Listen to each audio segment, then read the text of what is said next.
नमस्कार। कभी सोचा है कि एक मामूली से प्याज के पीछे इतनी दिलचस्प कहानी भी हो सकती है? आज हम ठीक इसी के बारे में जानने वाले हैं।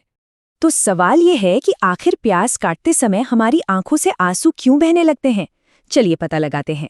इसका जवाब ना एक बहुत ही पुरानी और वाकई बड़ी मजेदार कहानी में छिपा है। तो चलिए सीधा उसी कहानी में चलते हैं। ये कोई साइंस की क्लास नहीं है, बल्कि एक प्यारी सी लोक कथा है जो बताती है कि प्याज हमें रुलाता क्यों है। कहानी की शुरुआत होती है बहुत बहुत समय पहले के एक बेहद खूबसूरत शहर से। सोचिए, एक ऐसी जगह जहां सब कुछ एकदम बढ़िया था और यहीं रहते थे हमारी कहानी के हीरो। तो अब मिलते हैं कहानी के 3 किरदारों से, और ये सिर्फ किरदार नहीं थे, ये थे पक्के दोस्त जिनकी दोस्ती की मिसालें दी जाती थीं। ये 3 जिगरी दोस्त थे, एक रसीला टमाटर, एक मीठी सी आइसक्रीम और एक प्यारा सा प्याज। मतलब उनका सब कुछ साथ में ही होता था। खेलना, घूमना, एक दूसरे के बिना तो वो रह ही नहीं पाते थे। पूरे शहर में उनकी दोस्ती की बातें होती थीं।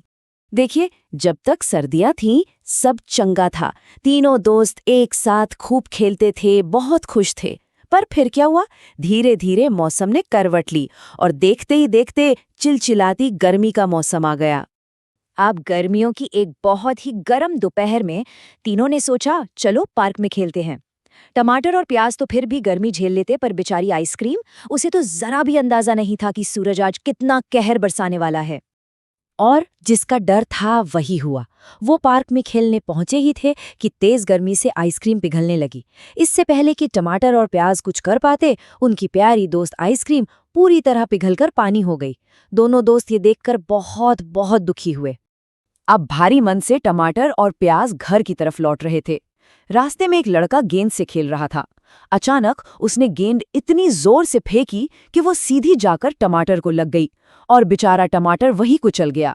और बस इस तरह एक ही दिन में अपने दोनों जिगरी दोस्तों को खोने के बाद प्याज अब दुनिया में बिल्कुल अकेला रह गया था। उसका दिल तो जैसे टूट ही गया था। उस रात बेचारे प्याज ने दुख के मारे कुछ भी नहीं खाया। उसे बस अपने दोस्तों की यादें सता रही थीं। उसे ऐसा लग रहा था कि जैसे उसकी पूरी दुनिया ही उजड़ गई हो। अब उसका कोई नहीं बचा।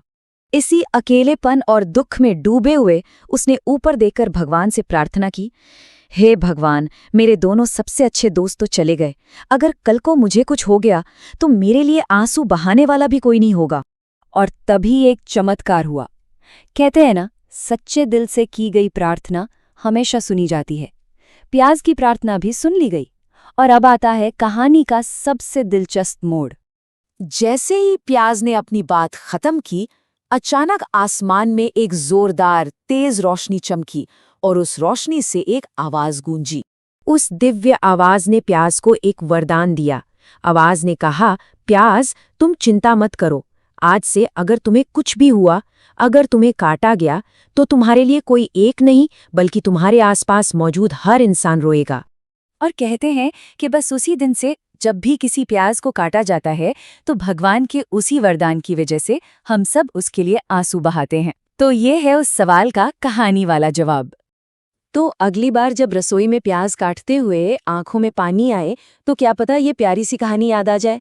वैसे इसका एक वैज्ञानिक कारण भी है जो कि बड़ा दिलचस्प है। असल में होता ये है कि जब हम प्याज काटते हैं तो उसमें से एक केमिकल गैस निकलती है।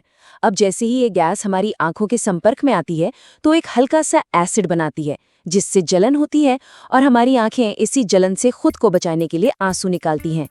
खैर, विज्ञान तो अपनी जगह है, पर ये कहानी ज्यादा मजेदार है ना?